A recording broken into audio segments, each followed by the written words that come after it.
criação de um partido político requer a assinatura de 101 fundadores distribuídos em pelo menos 9 estados. Após o registro provisório junto ao TSE, é preciso ter o apoio formal da quantidade de eleitores, correspondente a 0,5% dos votos válidos dados na última eleição. Só depois de cumprir todas as formalidades, o partido pode participar de eleições, receber verba do fundo partidário e ocupar o horário gratuito no rádio e na televisão. Reflexões de hoje vai falar sobre os partidos políticos e as cláusulas de barreira. Está aqui comigo a consultora jurídica da TV Justiça, Gisele Reis. Tudo bom, Gisele? Olá, André. E nós contamos com a presença de 2 convidados. Vamos ver quem são eles? Karina Cufa é advogada, especialista em Direito Eleitoral e Administrativo e professora de Direito Eleitoral do Instituto de Direito Público, IDP, em São Paulo. Carlos Eduardo Frazão é professor de Direito Constitucional e Eleitoral do IDP, assessor-chefe do ministro Luiz Fux no TSE, consultor legislativo da Câmara dos Deputados e mestre em Direito Público pela Universidade do Estado do Rio de Janeiro. Bom, para dar início a essa discussão, eu gostaria de indagar inicialmente se a diferença, se poderiam esclarecer sobre a diferença, se há de existir entre cláusula de barreira, cláusula de desempenho, né, acesso, como é que funciona isso? Como é que a gente pode explicar? Há diferenças? Sim, há diferenças. São diferenças de nomenclatura, né? Mas há diferenças. Na cláusula de desempenho, ela exige um desempenho do partido para que ele se mantenha ativamente, né? Para que ele conquiste espaço na TV, fundo partidário e também funcionamento parlamentar. A cláusula de barreira, ela verifica esse desempenho e ela pode exterminar o partido. E a cláusula de acesso é a nomenclatura adequada para a cláusula que passou agora, que chamam de cláusula de desempenho, mas acho que o termo mais adequado seria a cláusula de acesso. Por quê? Porque ela só vai impossibilitar ao partido o acesso ao tempo de TV e ao fundo partidário, mas continua com funcionamento parlamentar. Quer dizer, não vai ter o que a gente viu aprovado recentemente, não significará a extinção de nenhum partido em termos de ser uma cláusula de barreira? Exatamente, o partido ele não vai ser extinto, não tem uma previsão da extinção desse partido, mas tão somente a impossibilidade dele ter acesso ao fundo e ao tempo de TV. Claro que, na prática, isso acaba sendo uma extinção, né? De que forma que eles iriam divulgar as propostas, né, e os planos, a linha de direção e toda a proposta programática do partido? Como é que isso efetivamente seria divulgado para a população? O partido ele vai ficar sem ter mesmo acesso à TV, então, necessariamente, ele fica com dificuldades de fazer essa divulgação. E a questão do fundo, que é extremamente importante, até porque o tempo de TV dos partidos políticos também foi extinto, né? Mas a questão mais interessante aí é a questão do fundo, né? Porque hoje os partidos, principalmente com o fim da doação das empresas, né, das pessoas jurídicas, os partidos ficaram totalmente dependentes do fundo partidário. Apesar de ser permitida a doação de pessoa física, a gente acaba não vendo isso muito na prática. E quando vê, ainda há suspeitas de financiamento do crime organizado, né, das igrejas, o que causa uma certa preocupação.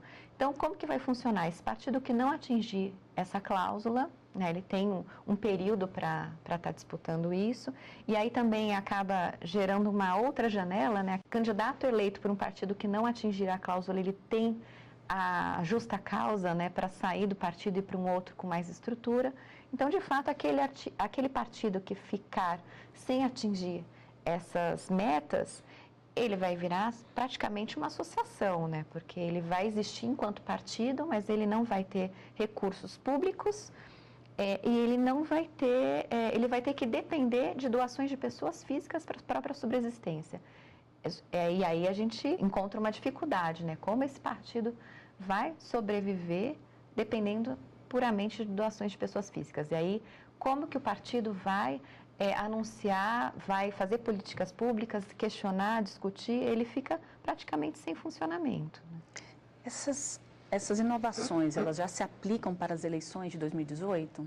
E de que forma? O texto da emenda fala eleições seguintes a eleição de 2018, eleições seguintes, a eleição de 2022, eleições seguintes de 2026, até a aplicação plena para 2030, que na verdade seria a legislatura pós-2033.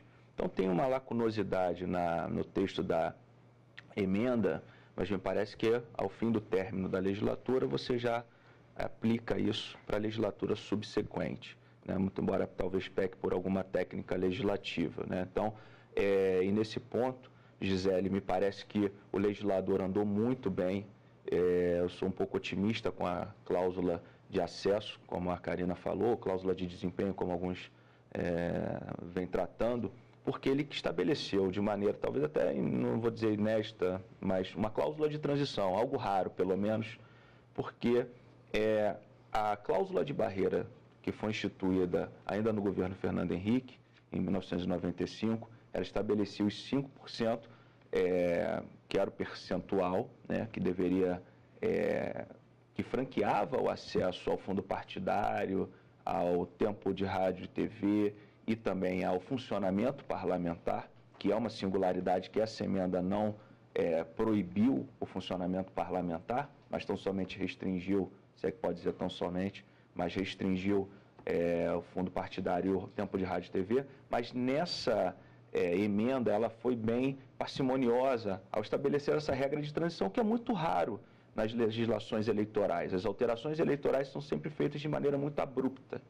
Então, criou-se uma regra transitória e que me parece que foi um modelo acertado, né? Quanto ao acerto e desacerto da cláusula de barreira, acho que foi uma proposta que vai no caminho do que cientistas políticos vêm dizendo, que eu sou um pouco otimista com ela. A gente até conversou, Karina e eu conversamos, e nesse ponto a gente tem uma pequena divergência, mas é salutar também, né, Karina? Então, me parece que a cláusula de barreira andou bem. Acho que é um pouco tímida ainda, mas essa cláusula de transição acho que é um dos grandes pontos inovadores dessa emenda 97. E tem alguns percentuais que foram colocados e eles são gradativos, né? Exato. E eles se diferenciam daquele percentual previsto na lei de 95. Exato, que o Supremo declarou inconstitucional. Aqui começa com 1,5, 2018, 4 anos depois, 2022, vai para 2, 2026, 2,5, 2030,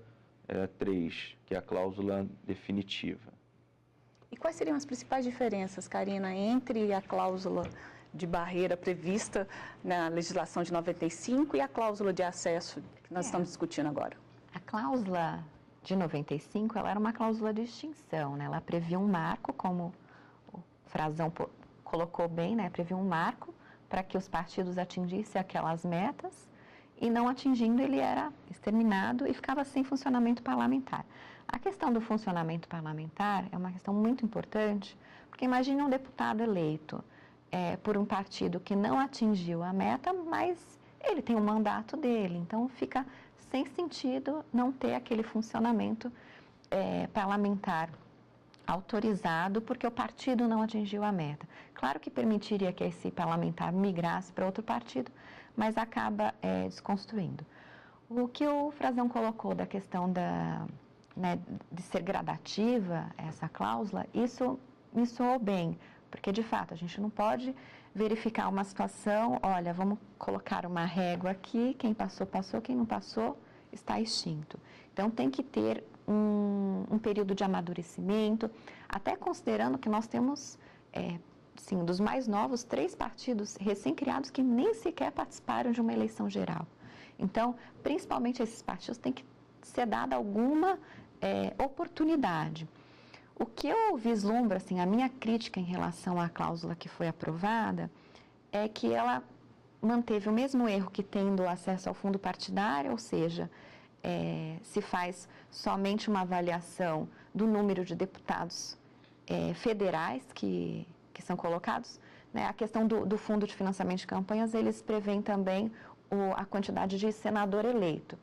Mas o que acontece? Senador é um cargo majoritário. O mais adequado que eu vislumbraria pelo sistema hoje existente é que pegassem os cargos proporcionais, ou seja, pega o deputado federal representando, né, a eleição em relação à União, deputado estadual pelo Estado e os vereadores pelo município. Porque aí a gente estaria defendendo o pacto federativo, estaria em consonância, e também traria uma segurança aos partidos, porque tem muito partido que elege muitos vereadores, tem muitos filiados, portanto, não tem deputado federal. Então, o que eu vejo que vai acontecer nessa eleição?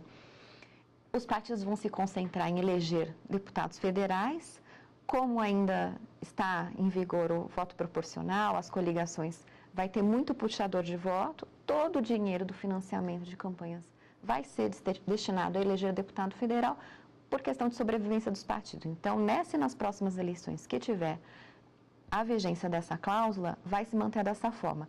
Qual modelo, assim, se eu fosse dos legislativos, se eu pudesse fazer uma propositura, que a gente tivesse uma cláusula de desempenho permanente.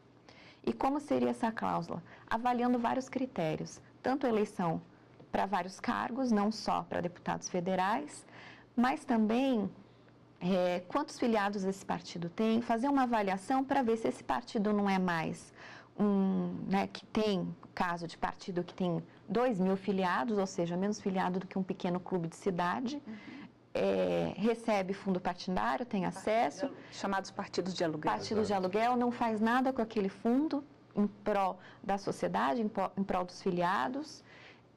Então, existe sim essas figuras desses partidos que, sem dúvida nenhuma, não deveriam existir.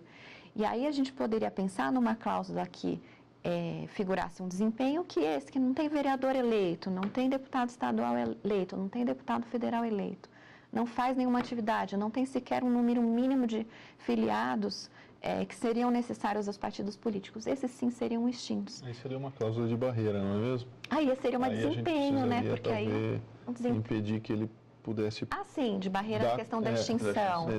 Continuar suas atividades não tendo o perfil de um verdadeiro partido político. Né? Sim, eu vou pedir licença, Karina, agora a gente vai fazer um breve intervalo e logo em seguida a gente retorna para continuar discutindo a cláusula de barreira.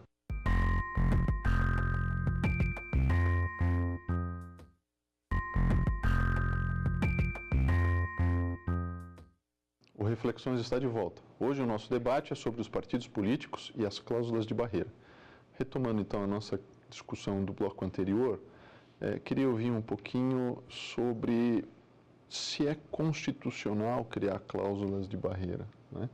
Quer dizer, o que a gente está vendo, por meio dessa última emenda, a gente percebe que há um movimento que de alguma maneira vai tentando restringir ao final o número de partidos viáveis, não é?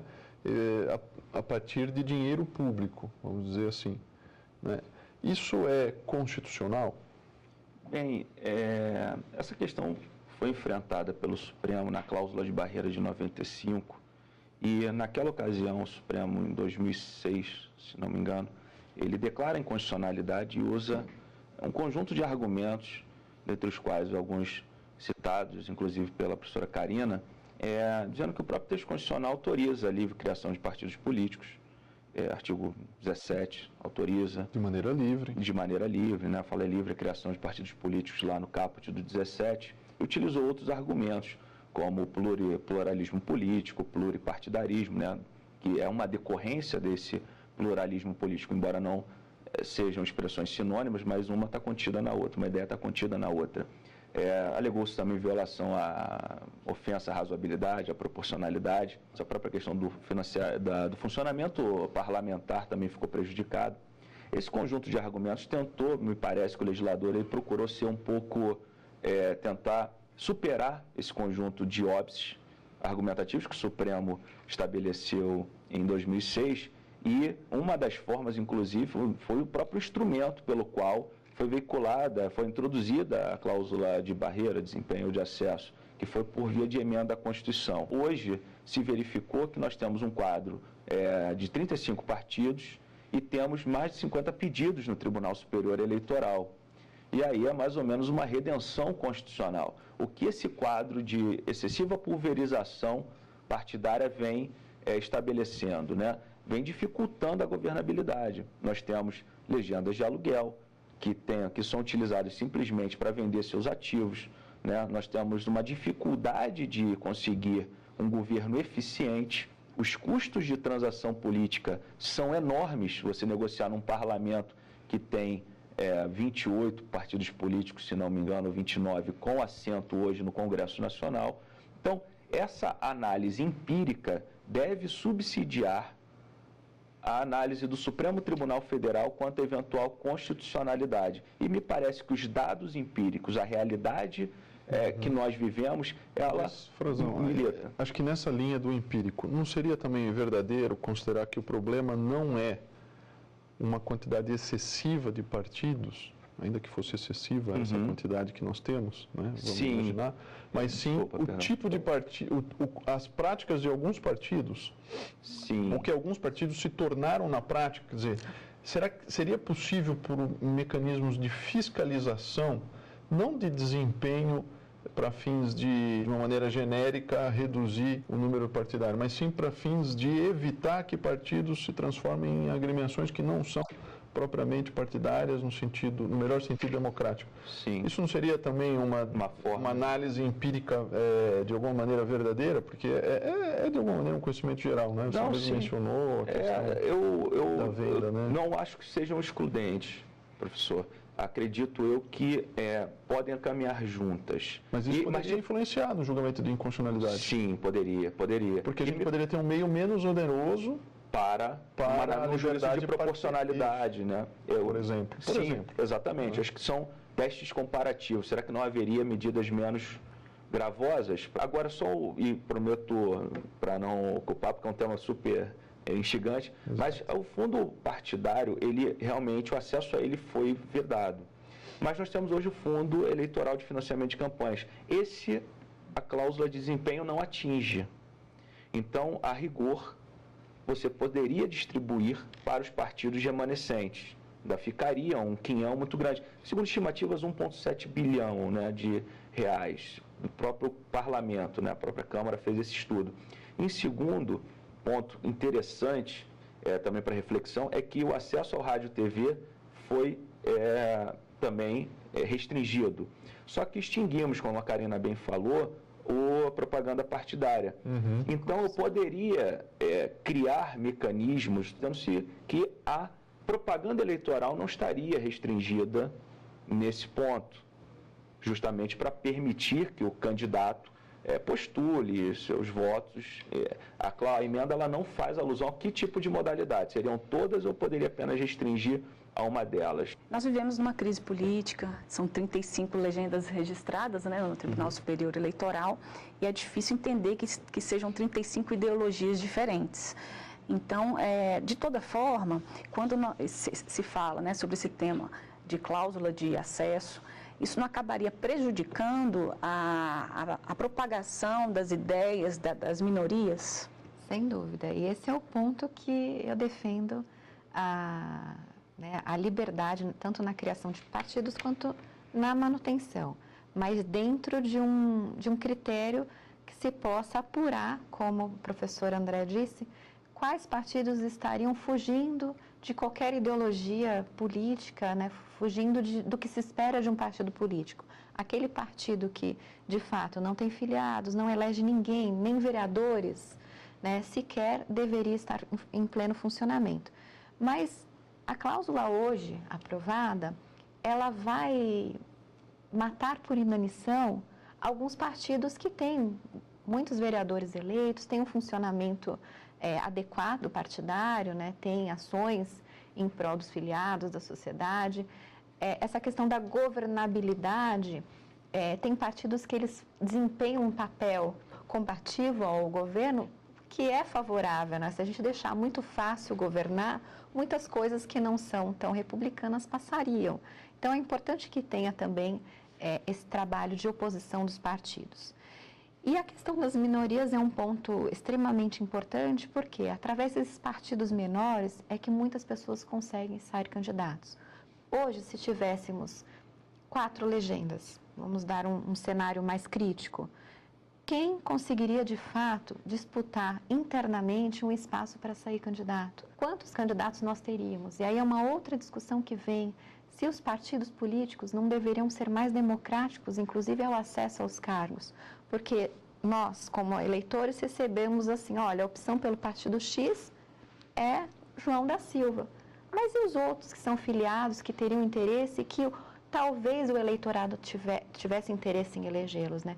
Então, será que a gente não deveria, no lugar de extinguir partidos, pensar em fortalecê-los, em criar um sistema democrático interno, criar um sistema de fiscalização daqueles partidos que não desempenham seu papel, para sim a gente ter um sistema mais adequado e não discutir questão de candidatura avulsa, porque, como falou o professor Frazão, já é difícil negociar, né, debater as questões até de aprovações de leis com 28 partidos. Imagine-se com mais de 500 deputados, né? Porque se a gente vai para um cenário de que se permite candidaturas avulsas, a negociação vai ser individual, então fica realmente impraticável. Agora, de fato, a questão das minorias, a questão da ideologia partidária, isso fica prejudicado quando a gente extingue o fundo partidário, a questão relacionada à propaganda dos partidos, né? Isso é um aspecto importante, não é? De alguma maneira, isso vai um pouco na contramão do reforço partidário em detrimento dos personalismos que ainda existem, sempre vão existir, claro, nos partidos, né? Porque parece que, de alguma maneira, há um enaltecimento do momento da campanha eleitoral. Né? E aí a verba é praticamente toda direcionada a esse momento, que é um momento importante, específico, né? Delicado, né? Mas tão importante quanto esse momento é também aquele de formação das bases partidárias, das pessoas efetivamente se engajarem num partido, de os partidos terem essa maior democracia interna, não é? Concordo e endosso tanto as ponderações que você falou, e a professora Karina também, no sentido de que deve haver dentro do quadro partidário uma maior transparência. Se nós pegarmos, por exemplo, nos Estados Unidos, temos muito mais partidos que no Brasil, embora o sistema eleitoral de lá favoreça apenas 2. Acredito eu, isso é claro que é um prognóstico, posso me equivocar com o teste do tempo, naturalmente, mas a questão das minorias, elas talvez possam ser aglutinadas em partidos maiores. Acho que talvez, paulatinamente, mesmo num quadro de menos partidos, penso eu que talvez as minorias consigam se acomodar através de arranjos e se incluindo em algumas delas. E aí é um trade-off. O que nós queremos? Talvez legendas pontuais, um partido para cada tipo de minoria, ou nós poderemos ter uma maior estabilização política, porque o que tem se verificado na prática é realmente, pelo menos em âmbito federal, é que para governar tem algum tipo de relação não republicana para conquistar a base, formar uma base de governo e, consequentemente, você conseguir emplacar aqueles seus projetos de governo, né? Eu não vou nem para âmbito estadual e âmbito municipal, porque o quadro talvez seja muito mais drástico, muito pior. Então, talvez uma redução, embora tenha um custo de... Nós não teremos, talvez, o partido do segmento A, do segmento B, do segmento C, mas talvez, em prol de uma democracia funcional, nós talvez tenhamos, seria vantajoso uma redução.